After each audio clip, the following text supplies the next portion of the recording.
Restorasi pujian dan penyembahan seri keempat, bagaimana caranya menyembah Tuhan dalam kebenaran.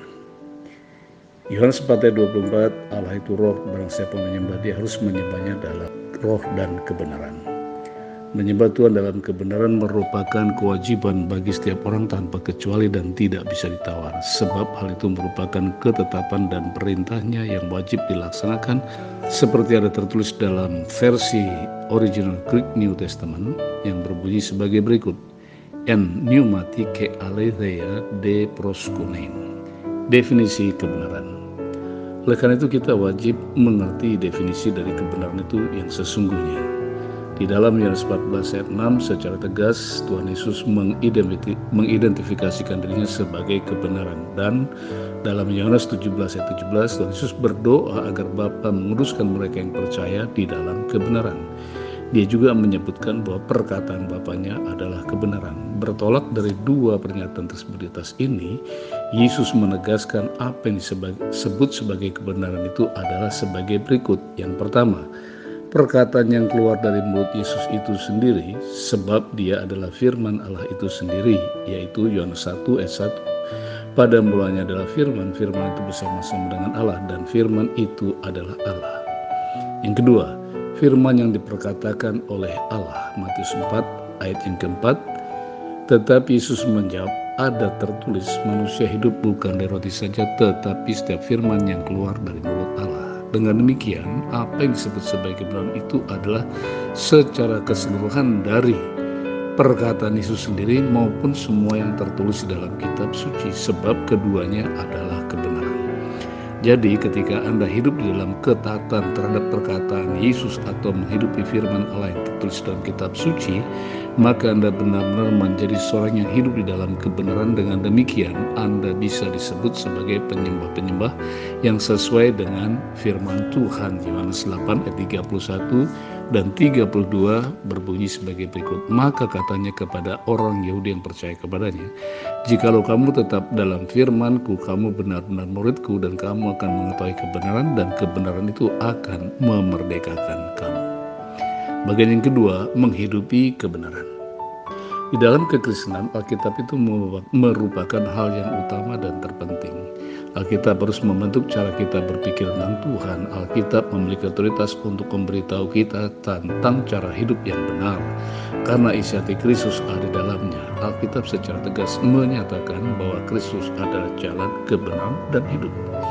Jadi agar kita bisa menyembah dalam kebenaran, maka kita wajib hidup di dalam kebenaran.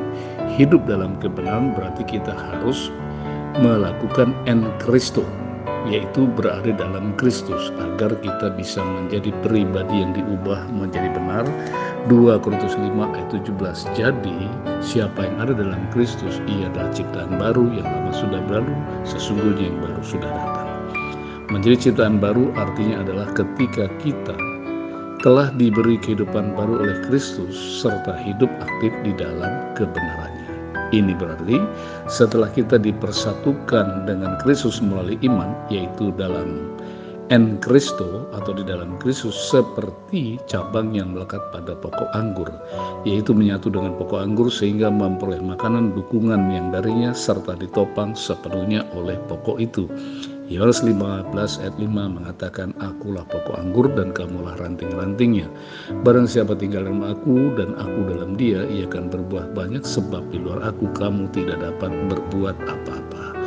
Hasil akhirnya adalah kebenaran Kristus akan mengalir keluar dalam diri kita sebagai dampak dari en Christo atau kita berada dalam Kristus. Dengan demikian penyembahan kita akan menjadi benar dan berkenan di hadapan Tuhan. Roma 12 ayat 1 dan ayat 2 yang mengatakan, karena itu saudara-saudaraku yang demi kemurahan Allah aku menasihatkan kamu supaya kamu mempersembahkan tubuhmu sebagai persembahan hidup yang kudus dan berkenan kepada Allah.